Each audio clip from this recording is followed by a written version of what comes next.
दोस्तों नमस्कार, ये है मार्गदर्शन फॉर सिविल सर्विसेज। मैं अनुराग चौधरी।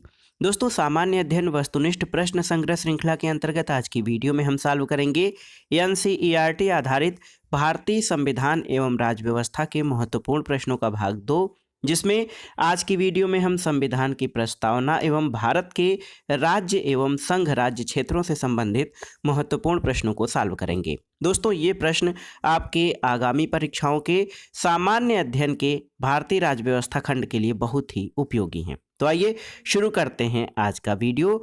भारतीय संविधान एवं राज्य व्यवस्था के महत्वपूर्ण प्रश्नों का भाग 2, जिसमें जो पहला प्रश्न है दोस्तों, भारतीय संविधान की प्रस्तावना में जिन आदर्शों एवं उद्देश्यों की रूपरेखा दी गई है उनकी व्याख्या की गई है। ऑप्शन देखिए, मूल अधिकारों के अध्याय में, राज्य के नीति निर्देशक सिद्धांतों के अध्याय में, मूल अधिकारों, राज्य के नीति निर्देशक सिद्धांतों और मौलिक कर्तव्यों के अध्याय में, या फिर संविधान के किसी भी अध्याय में नहीं।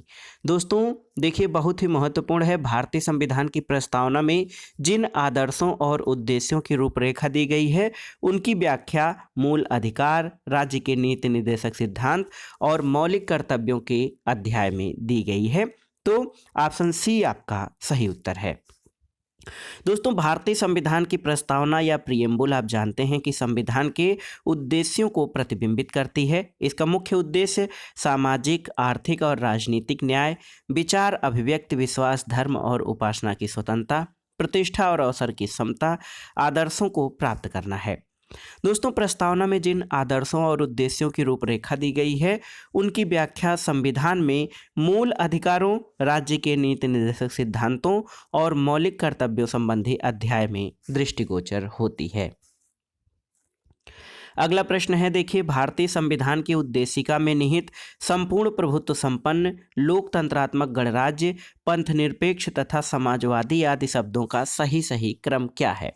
तो इस प्रश्न के उत्तर के लिए दोस्तों आपको भारतीय संविधान की प्रस्तावना का जो शुरुआती भाग है वो याद होना चाहिए, जिसमें कहा गया है कि हम भारत के लोग भारत को संपूर्ण प्रभुत्व संपन्न, समाजवादी, पंथनिरपेक्ष, लोकतंत्रात्मक गणराज्य बनाने के लिए। तो इसमें जो सही क्रम हो जाएगा ऑप्शन बी हो जाएगा। हम भारत के लोग भारत को संपूर्ण प्रभुत्व संपन्न, समाजवादी, पंथनिरपेक्ष, लोकतंत्रात्मक गणराज्य बनाने के लिए। तो ऑप्शन बी आपका सही उत्तर हो जाएगा। भारतीय संविधान की उद्देशिका में जो शब्द दिए गए हैं उनका सही क्रम। अगला प्रश्न है दोस्तों, भारतीय गणतंत्र की 26 जनवरी 1950 को संवैधानिक वस्तु स्थिति क्या थी जब संविधान लागू किया गया था। देखिए, लोकतंत्रात्मक गणराज्य, संपूर्ण प्रभुत्व संपन्न धर्मनिरपेक्ष लोकतंत्रात्मक गणराज्य, या फिर संपूर्ण प्रभुत्व संपन्न लोकतंत्रात्मक गणराज्य, या संपूर्ण प्रभुत्व संपन्न समाजवादी धर्मनिरपेक्ष लोकतंत्रात्मक गणराज्य। तो सही उत्तर है 26 जनवरी 1950 को जब भारतीय संविधान लागू किया गया था तो उस समय भारत की संवैधानिक वस्तु स्थिति ये थी कि ये संपूर्ण प्रभुत्व संपन्न लोकतंत्रात्मक गणराज्य था। और आप जानते हैं कि संपूर्ण प्रभुत्व संपन्न जो है लोकतंत्रात्मक गणराज्य 26 जनवरी 1950 को भारतीय संविधान की प्रस्तावना में भारतीय गणराज्य की प्रकृति निर्धारित की गई थी, जबकि बाद में इसमें समाजवादी और पंथनिरपेक्ष जो शब्द हैं ये और अखंडता शब्द 42वें संविधान संशोधन 1976 के द्वारा जोड़े गए थे। अगला प्रश्न है, संविधान में हमारे राष्ट्र का उल्लेख किन नामों से किया गया है। तो इंडिया, देखिए, India that is Bharat shall be A union of state. तो भारत और इंडिया दो नामों का प्रयोग हमारे संविधान में राष्ट्र के नाम का उल्लेख किया गया है, भारत और इंडिया। और अनुच्छेद 1 और सब सेक्शन 1 के अनुसार भारत अर्थात इंडिया राज्यों का संघ होगा। अगला प्रश्न है दोस्तों, भारतीय संघवाद को सहकारी संघवाद किसने कहा था। ऑप्शन है जी ऑस्टिन यानी ग्रेनविल ऑस्टिन, केसी व्हीयर, सर आइवर जेनिंग्स या डी बसु। तो सही उत्तर ऑप्शन ए जी ऑस्टिन यानी ग्रेनविल ऑस्टिन ने भारतीय संविधान को सहकारी संघवाद की संज्ञा दी थी। ग्रेनविल ऑस्टिन अमेरिकी इतिहासकार थे और इन्होंने भारतीय संघवाद को कोऑपरेटिव फेडरलिज्म कहा है। दोस्तों, केसी व्हीयर ने भारतीय संविधान को अर्धसंघीय संविधान कहा है और भारतीय संविधान में उद्देशिका का विचार जो है संयुक्त राज्य अमेरिका के संविधान से लिया गया है और इसकी भाषा ऑस्ट्रेलिया के संविधान से ली गई है। अगला प्रश्न है दोस्तों, हम भारत के लोग यानी we the people of India, इन शब्दों का प्रयोग संविधान में कहाँ किया गया है? तो आप जानते हैं कि we the people of India शब्द का जो ये फ्रेज है इसका प्रयोग संविधान की प्रस्तावना में किया गया है और हमारे संविधान की प्रस्तावना यहीं से शुरू होती है और इसका अर्थ होता है कि हम भारत के लोग जो हैं, संविधान का मूल स्रोत भारत की जनता है और वही समस्त शक्तियों का केंद्र बिंदु है और जो हमारा संविधान है या राज्य सत्ता है किसी बाह्य शक्ति के अधीन नहीं है।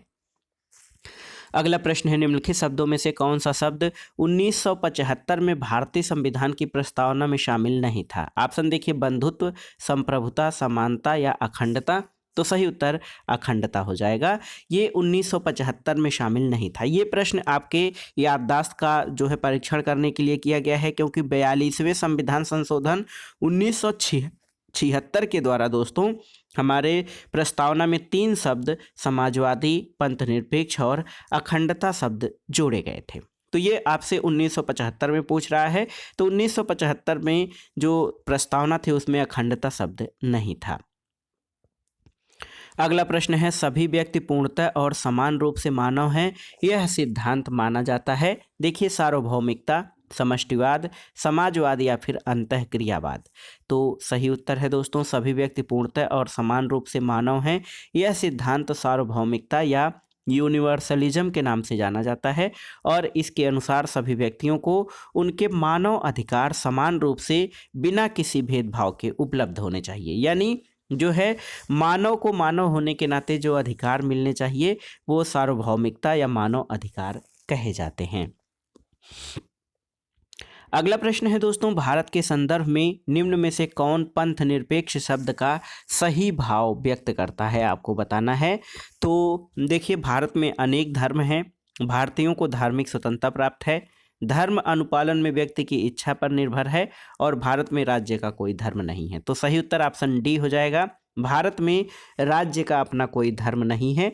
और आप जानते हैं कि पंथ निरपेक्ष या धर्मनिरपेक्ष शब्द जिसकी इंग्लिश सेकुलर होती है, इसको संविधान की प्रस्तावना में 42वें संविधान संशोधन द्वारा शामिल किया गया है। और पंथ निरपेक्ष राष्ट्र से तात्पर्य भारत के संदर्भ में ये है कि दोस्तों भारत में राज्य का कोई धर्म नहीं है, लेकिन ये सभी धर्मों को तटस्थ भाव से समान संरक्षण प्रदान करता है और पंथ निरपेक्ष राज्य में धर्म जो है व्यक्तिगत विषय माना जाता है। तो देखिए, भारत में धर्मनिरपेक्ष का अर्थ है राज्य का कोई अपना धर्म नहीं है। अगला प्रश्न है, निम्नलिखित उद्देश्यों में से कौन सा एक भारत के संविधान की उद्देशिका में सन्निहित नहीं है? देखिए, क्या नहीं है? विचार की स्वतंत्रता, आर्थिक स्वतंत्रता, अभिव्यक्ति की स्वतंत्रता या विश्वास की स्वतंत्रता। तो सही उत्तर आप प्रस्तावना पढ़ेंगे तो आपको समझ में आ जाएगा कि भारतीय संविधान की उद्देशिका में सभी नागरिकों को सामाजिक, आर्थिक और राजनीतिक न्याय के साथ साथ विचार, अभिव्यक्ति, विश्वास, धर्म, उपासना की स्वतंत्रता का लक्ष्य रखा गया है। यहाँ पर आर्थिक स्वतंत्रता की बात नहीं की गई है। तो सही उत्तर ऑप्शन बी हो जाएगा। भारत के संविधान की उद्देशिका में विचार की स्वतंत्रता, अभिव्यक्ति की स्वतंत्रता, विश्वास की स्वतंत्रता तो है, लेकिन आर्थिक स्वतंत्रता नहीं है, बल्कि आर्थिक न्याय की बात है, आर्थिक स्वतंत्रता नहीं है। अगला प्रश्न है दोस्तों, निम्नलिखित विवादों में से किसमें सर्वोच्च न्यायालय ने प्रस्तावना को भारतीय संविधान की मौलिक संरचना का अंग स्वीकार किया है? ऑप्शन है बेरूबारी विवाद, ए.के. गोपालन विवाद, प्रिवी पर्स विवाद या केशवानंद भारती विवाद। तो सही उत्तर ऑप्शन डी, केशवानंद भारती विवाद। दोस्तों, इसका जो उत्तर है समझने से पहले देखिए, 1960 में बेरूबारी संघ मामले में उठाया गया ये प्रश्न की प्रस्तावना संविधान का भाग है या नहीं। तब सर्वोच्च न्यायालय ने निर्णय दिया कि प्रस्तावना संविधान का अंग नहीं है, लेकिन सर्वोच्च न्यायालय ने ये निर्णय केशवानंद भारती बनाम केरल राज्यवाद जो 1973 में आया था उसमें बदल दिया और केशवानंद भारतीवाद में इसने कहा कि जो प्रस्तावना है संविधान का भाग है, इसमें संशोधन हो सकता है, लेकिन संसद संविधान के मूल ढांचे का उल्लंघन किए बिना ही संशोधन कर सकती है। और भारतीय जीवन बीमा निगम मामले 1995 में भी सर्वोच्च न्यायालय ने माना कि प्रस्तावना संविधान का अंग है। अगला प्रश्न है, निम्नलिखित कथनों पर विचार कीजिए। भारत में लोकतांत्रिक राज्य व्यवस्था है, ये आपका सही है। भारत एक प्रभुसत्ता संपन्न राज्य है, ये भी सही है। भारत एक लोकतांत्रिक समाज है, ये भी सही है। और भारत एक कल्याणकारी राज्य है, ये भी सही है। तो आप देखेंगे सही उत्तर 1, 2, 3, 4 यानी ऑप्शन डी आपका सही उत्तर हो जाएगा। दोस्तों, भारतीय संविधान की प्रस्तावना में भारत को एक संप्रभुता संपन्न समाजवादी पंथ निरपेक्ष लोकतांत्रिक गणराज्य बनाने की कल्पना की गई है, जबकि भारत को एक कल्याणकारी राज्य बनाने की जो भावना है संविधान के भाग 4 में जो राज्य के नीति निर्देशक तत्व हैं उनमें वर्णित किया गया है। अब आइए आगे राज्य और संघ राज्य क्षेत्रों से संबंधित प्रश्नों को देखते हैं। देखिए दोस्तों, प्रश्न है आपका कि संविधान के प्रथम अनुच्छेद के अनुसार भारत क्या है। तो सही उत्तर है दोस्तों, संविधान के प्रथम अनुच्छेद के अनुसार भारत यूनियन ऑफ स्टेट यानी राज्यों का संघ है। ऑप्शन डी आपका सही उत्तर हो जाएगा। दोस्तों देखिए, भारतीय संविधान के भाग 1 के अंतर्गत अनुच्छेद 1 से 4 तक संघ और उसके राज्य क्षेत्र का उल्लेख किया गया है।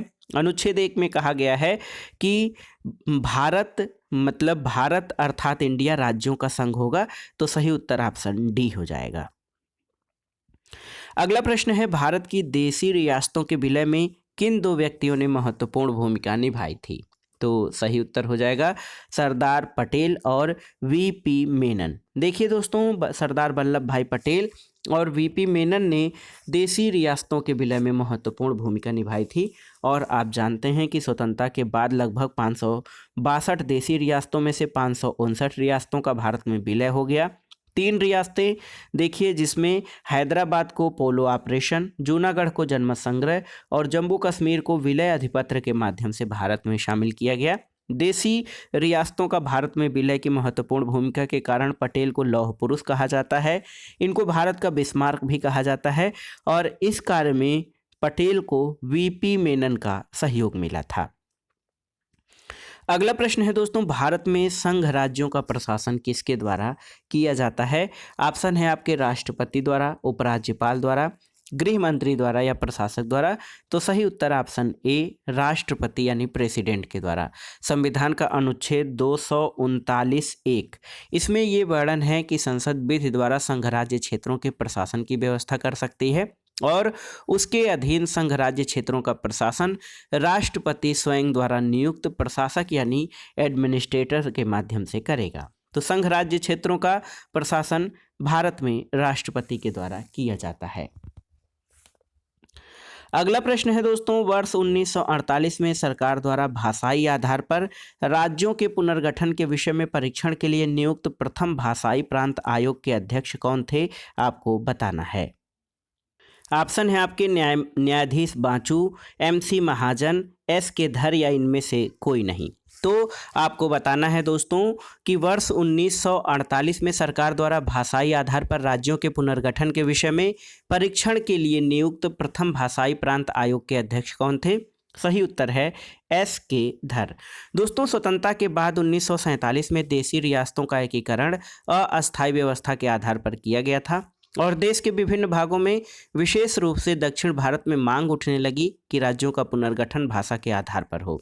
जून 1948 में सरकार ने एस के धर की अध्यक्षता में भाषाई प्रांत आयोग यानी लिंग्विस्टिक प्रोविंस कमीशन की नियुक्ति की और आयोग ने सिफारिश की कि राज्यों का पुनर्गठन भाषा के आधार पर नहीं बल्कि प्रशासनिक सुविधा के अनुसार किया जाना चाहिए और इससे अत्यधिक असंतोष फैल गया। परिणाम स्वरूप दिसंबर 1948 में एक और भाषाई प्रांत समिति का गठन किया गया और इसके सदस्य जवाहरलाल नेहरू, सरदार वल्लभ भाई पटेल और पट्टाभी सीतारामैया थे, जिसको JVP यानी जवाहरलाल वल्लभ भाई और पट्टाभी सीतारामैया समिति के नाम से भी जाना जाता है। अगला प्रश्न है दोस्तों, राज्य पुनर्गठन आयोग ने 1 नवंबर 1956 को कितने राज्यों और कितने संघ राज्य क्षेत्रों का गठन किया था, आपको बताना है। तो सही उत्तर है, बहुत ही महत्वपूर्ण है दोस्तों, सही उत्तर ऑप्शन ए 14 राज्य और 6 संघ राज्य क्षेत्रों का जो है गठन राज्य पुनर्गठन आयोग 1 नवंबर 1956 को किया गया था। तो 14 राज्य और 6 संघ राज्य प्रदेश। दोस्तों स्वतंत्रता के बाद नए राज्यों के गठन के लिए 1953 में फजल अली की अध्यक्षता में एक राज्य पुनर्गठन आयोग निर्मित हुआ और इस आयोग के दो अन्य सदस्य के.एम. पडिक्कर और एच.एन. कुंजरू थे। आयोग ने अपनी रिपोर्ट 1955 में प्रस्तुत की और राज्य पुनर्गठन के लिए 4 आधार बताए। एक तो भाषाई और सांस्कृतिक एकरूपता, दूसरा देश की एकता और अखंडता, तीसरा वित्तीय और प्रशासनिक एकरूपता और चौथा कल्याणकारी योजनाओं का क्रियान्वयन। और आयोग की अनुशंसाओं के आधार पर 7वें संविधान संशोधन अधिनियम 1956 के द्वारा राज्य पुनर्गठन की योजनाओं को क्रियान्वित किया गया और 1 नवंबर 1956 को 14 राज्य और 6 केंद्र शासित प्रदेशों का गठन किया गया। अगला प्रश्न है दोस्तों, नए राज्यों के गठन की शक्ति किस में निहित है, आपको बताना है। ऑप्शन है संसद में, राष्ट्रपति में, मंत्रिपरिषद में या राज्य पुनर्गठन आयोग में। तो सही उत्तर संसद यानी पार्लियामेंट में। और हमारे संविधान का अनुच्छेद 3 ये व्यवस्था करता है कि संसद को यह शक्ति प्राप्त है कि वह नए राज्यों के निर्माण और वर्तमान राज्यों के क्षेत्रों, सीमाओं या नामों में परिवर्तन कर सकती है। तो ये नए राज्यों के गठन की शक्ति संसद में निहित है। अगला प्रश्न है दोस्तों, किस संविधान संशोधन द्वारा दिल्ली को राष्ट्रीय राजधानी क्षेत्र का दर्जा प्रदान किया गया। तो सही उत्तर है 69वां यानी 69th अमेंडमेंट। 69वां संविधान संशोधन अधिनियम 1991 के तहत संविधान में अनुच्छेद 239 क अनुच्छेद 239 क जोड़ा गया और इसके द्वारा देश की राजधानी दिल्ली को दोस्तों संघ राज्य की श्रेणी में कायम रखते हुए इसके लिए एक विधानसभा और मंत्रिपरिषद का उपबंध किया गया और संघ राज्य क्षेत्र दिल्ली को अब NCTT यानी नेशनल कैपिटल टेरिटरी दिल्ली के नाम से जाना जाता है। अगला प्रश्न है दोस्तों, छत्तीसगढ़ राज्य की स्थापना कब हुई थी। तो आप जानते हैं 1 नवंबर सन 2000 को। 1 नवंबर सन 2000 को मध्य प्रदेश राज्य के दक्षिण पूर्व भाग को पृथक करके छत्तीसगढ़ राज्य की जो है स्थापना की गई थी। अगला प्रश्न है, देखिए भारत में कितने संघ शासित प्रदेश हैं। तो सही उत्तर हो जाएगा यहाँ पर आपका भारत में 28 राज्य और 8 केंद्र शासित प्रदेश हैं। देखिए 28 राज्य और 8 केंद्र शासित प्रदेशों में आपसे केवल संघ शासित या केंद्र शासित प्रदेश जिसको यूनियन टेरिटरी कहा जाता है उसको पूछा गया है। तो यहाँ पर देखिए चंडीगढ़, दिल्ली, दमन और दीव, दादर नगर हवेली, लक्षद्वीप, अंडमान निकोबार द्वीप समूह और पुडुचेरी। लेकिन दोस्तों इसमें जम्मू और लद्दाख 2 केंद्र शासित प्रदेश और जुड़ गए हैं इसमें।